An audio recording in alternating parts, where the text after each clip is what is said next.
Hello and welcome in this video about using Unity Tilemaps.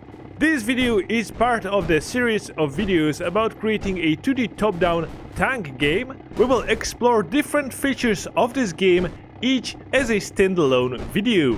Hi, I'm Peter and welcome to Sunny Valley Studio Tutorials. Okay, I am in a new Unity 2020.2.3 project.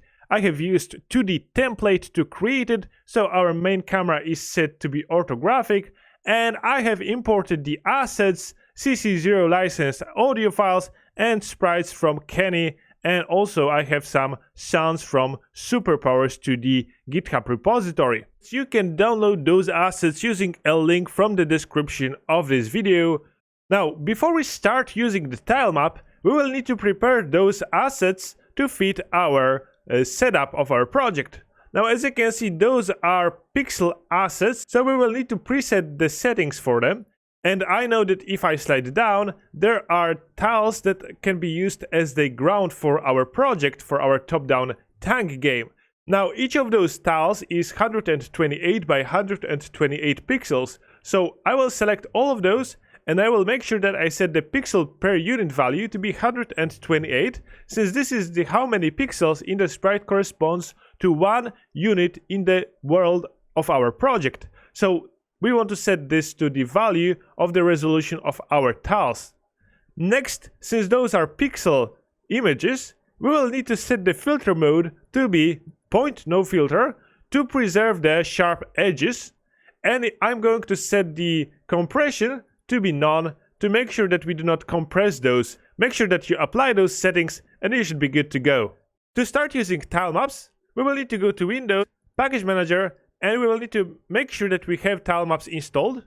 I am in the Unity registry. I'm going to search for Tilemaps. And I should have the 2D Tilemap editor, and it should says remove, so it means that I have those installed, and only now we can use those Tilemaps. So I'm going to close it. Right-click in the hierarchy, choose 2D, Tilemaps, and select the rectangular tilemap. Since I want to achieve the top-down view, you can of course create other types of tilemaps like hexagonal, isometric, and so on. Okay, we have our tilemap. Let's rename it to ground. And we should be now able to place some tiles on it. Now, to place those tiles, we have in the 2020.2 a version of Unity, this button, the Open Tile Palette. We can access it through Window, 2D, and Tile Palette. So let's open it up, and we should have this new window pop up. I have docked the Tile Palette, and first thing that we will see is that we have many tools here, and we can see the text create a new palette in the drop-down above. So we are going to select the drop-down and select new palette. I'm going to call it ground. Tiles, palette. Okay, and this will be rectangular and the cell size will be automatic. It will be imported soon enough, and the sorting mode will be default. Now let's create it. It will pop up a new window. Where should we save it? I'm going to create a new folder called palettes and save it there. Okay, now we should see the drag tile sprite or sprite texture asset here. So I'm going to select my tiles that I have modified to fit our setup. I'm going to select them and I'm going to drag it to our tile palette. Again, we are going to get the menu to where should we save those tiles. I will create a new folder called tiles and save it into the ground folder. Okay, now we have our tiles. So what we can do is we can simply select one of those tools here above. First one is selection, second one is to move the tiles, and the next one is brush. We have the keys assigned to each of those tools, which are the shortcuts to use them, and now we can simply select one of those tiles, which is for example the grass, and paint it. Now, more useful tool is the next one, which is paint a filled box, which allows us to paint a filled box here instead of painting a single tile on our map. Now let's paint a bit of a desert here. And the next tool, pick or marquee select new brush, will allow us to select a tile and paint it. Again, I'm going to select it. We can see the shortcut E. I'm going to select E, select the grass, and now I can paint the grass. The eraser allows us to erase this, and the float fill will allow us to select the tile and float the selection.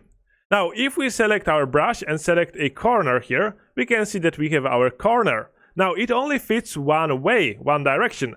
What we can do is we can use the square brackets. The left one will rotate this to the left, and the right one will rotate it to the right, in the right direction. Now, we can also use shift and left square bracket to mirror our sprite on the y-axis. We can select the shift and right square bracket to mirror our sprite on the x-axis. This is very useful when we want to create our road. We can rotate those sprites, and now we can select our road. I think here is the straight road. Okay, and I can rotate it using the square bracket, and I can paint this road very quickly. Okay, this is great, but now I would like to paint some details. So I'm going to search at the top of my sprites for our barricades, which will be the obstacles on our map. And I can see that this has a different size. It is 56 by 56. If I'm going to select metal and wood barricade, I'm going to set it to 128 to keep everything consistent. Set the filter mode to point and no compression. Now I can create a new palette. I'm going to call it obstacles. And I'm going to save it to a folder. Okay, I'm going to drag our tiles and save them to the folder as well. Great. Now what I can do is I can use those, but those are really small and I'm painting them on top of our grass. Now, to avoid this, I want to create a new tile map. So I'm going to select the grid, right click, 2D, and create a tile map, a rectangular one. I'm going to call it obstacles. Great. And now I can paint all those tiles on our obstacles. But as you can see, I'm not painting it there. This is because I have set in the tile palette the active tile map as ground. Now, if we create our tile palette, it will not change, but if we select a ground tile palette, it will be active tile map ground palette. If we select obstacles now, it will be active tile map obstacles, and now we are painting it on a different tile map. And now we can paint our obstacles. But as you can see, those are really small. So how can we prevent it so that we can place those more densely? What we can do is select our obstacles and change the scale to be on x.5 and on 1.5. Now, this allows us to paint those tiles more densely, but they are still too small. How can we handle it? Well, one thing that we can do is simply select the sprites, the barricade metal and wood, and change the pixel per unit to be their size, which is 56. So I'm going to select both of those and set the size to be 56, and I'm going to apply it. Now, as you can see in the tile palette, those sprites have been enlarged, and if I select our obstacles, I'm going to select paint, and I'm going to paint one of those.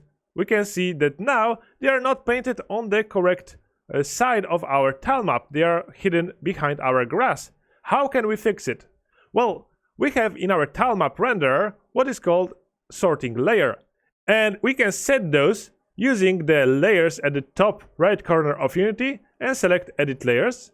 And I have already prepared a couple of sorting layers, which is ground, details bottom, obstacles, enemies, player, items, and we need all of those sorting layers to ensure that the details bottom are painted in front of our ground, the player is painted in front of the obstacles, and the items are painted in front of the player and enemy, and so on. So the UI is painted at the top of our sprites. Now I'm going to select the ground and set the sorting layer in the tilemap renderer to be ground, and I'm going to select the obstacles and set the sorting layer to be obstacles. And now you can see that all of those tiles that I have painted are now appearing correctly, and they are the correct size, because we have set in the sprites that for those sprites 56 pixels are representing 1 unit in Unity editor. So this is great. This is how you can paint those different size of tiles on our obstacles, while if you change to ground, you will paint those big tiles on it. Now, another thing that we can experience is by creating another tile palette, and let's call it details. I'm going to save it to the file. Great. I'm going to slide down, and I'm going to select all those trees that I have. I have trees, I have leaves, I have small trees, and so on. I'm going to drag the leaf onto our tile palette and save it to the file. Okay, and now we can see that the tile palette is looking a bit differently. This is because our tile palette is acting according to the settings that its size is set automatically. So now if I try to drag this large green tree and save it to the file, okay, now we can see that this tree is massive. Now this is because our tile palette is using the sprite that is placed most to the bottom left corner of the tile palette as the default sprite to use as the size. So I'm going to drag now this large brown tree, and I'm going to make sure that I drag it to the bottom left corner of our tile map. And now you can see that everything is fixed. Now those big trees are taking the whole space and the leaf is taking the small space. So this is very important that if you set the create palette and set the cell size to be automatic, that the cell at the bottom left corner of our tile palette will decide upon the size of the whole palette. Okay, so this is mostly it about the tiles. And now what we can also explore is how to make sure that the obstacles that we have, I'm going to click the selection mode in the tile palette or simply close this tab, and I'm going to select the obstacles. And as you can see, we have our obstacles, but they have no collider, meaning that if we collide with those, nothing will happen, we'll drive through them. So to make them into a collider, we can select the obstacles tile map and add a component called Tilemap collider 2D. And this will turn those tiles into colliders. Now this is okay, I can disable the ground for us to be seeing better the colliders. But now as you can see, we have multiple colliders, and basically this is one big collider instead. So what we can do is we can add here our composite collider. So let's select composite collider. Okay. And this now can use this tilemap collider. We can set not used by a factor, but used by composite. And now those will be turned into big colliders instead of those small colliders, small single colliders. Instead, this is one big collider. This will be much more efficient. But another thing that we can see is that the rigid body 2D was added to our obstacles tilemap. So now if you press play, what will happen is that our tilemap will fall down due to the gravity. So I'm going to stop the game and I'm going to set the body type to be static. And now if you press play, everything will stay the same. And if the rigid body is static, it means that it is a immovable obstacle, and now everything will be working in order. Great! So let me show you what I have created for our top-down 2D tank game. Okay, this is it what I have created. Now we have a couple of tile maps, our ground, which is simply, let me disable the rest of them, which is simply the ground. Now on top of it we have details top, which are trees under which the tank will drive, so those will hide our tank when it is driving. We have obstacles small, which are our obstacles, and we have obstacles around our map so that we can stop the player from driving through it. And we have our rigid body, composite collider and tilemap collider to ensure that this is efficient in terms of the physics calculations. Next we have our small details, which are some twigs around the trees. And we have our details top small, which are some small trees around our map. And that's basically it what I have created for our game. And all of those are using the sorting layers that I have pre-created earlier to make sure that everything is created correctly and displayed correctly on top of each lower layer. Now one last tip that I want to give you is if you can see some tears or artifacts among your tiles, you can go to Edit, Project Settings and Quality and make sure that you have a anti-aliasing disabled, since this will try to soften the edges and it can create tears in between your tiles. In the next video we will start creating our simple tank, create the movement script to move our tank and another script to move our tank turret according to the mouse position. If you want to support me, please take a look at my Patreon website, check out my Udemy course about creating a 2D top-down shooter using the URP and Unity 2020. There will be a link with a discount in the description if you are interested. Thanks you for watching, leave a like, subscribe, and I will see you in the next episode of this series. Take care!